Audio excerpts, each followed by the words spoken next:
సినీ నటుడు కమెడియన్ పృథ్వీరాజ్ ఎవరైతే మొన్నటిదాకా వైఎస్ఆర్ కాంగ్రెస్ పార్టీ ఆ తర్వాతన ఎస్వీబీసీకి సంబంధించిన చైర్మన్గా కూడా చేయడం, ఎవరినో అమ్మాయిని వెనక నుండి వాటేసుకోవాలనుకుంటూ తను మాట్లాడినటువంటి మాటకి సంబంధించిన ఆడియో వైరల్ కావడం, ఆ తర్వాత తనంతట తనే రాజీనామా చేసి దీని మీద కుట్ర ఉంది ఎంక్వైరీ చేయమంటాం.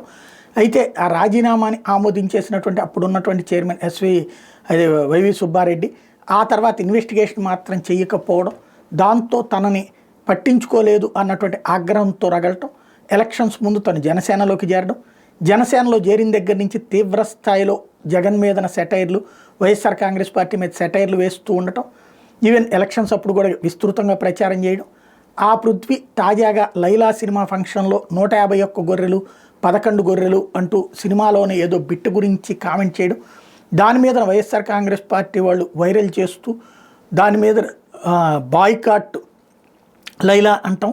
దాని మీదన అటు విశ్వక్సేన్ కావచ్చు, సినిమా నిర్మాత కానీ స్పందించి మాకు సంబంధం లేదు, అతని విచక్షణకి వదిలేస్తున్నాం అని చెప్పడం, అతను ఈలోపు తనకి హై బీపీ వచ్చింది అంటూ ఫోన్ కాల్స్తో బెదిరిస్తున్నారు అంటూ కొంతమంది పేర్లు చెప్పటం, వాళ్ళ మీద యాక్షన్ తీసుకోవాలని హాస్పిటల్ ఇదిగా చెప్పటం, అసలు నేనెక్కడన్నాను రాజకీయం గురించి మాట్లాడలేదు, 11 అనగానే అది వైఎస్ఆర్ కాంగ్రెస్ పార్టీని ఉద్దేశించి నేనా అంటూ వ్యాఖ్యానించడం.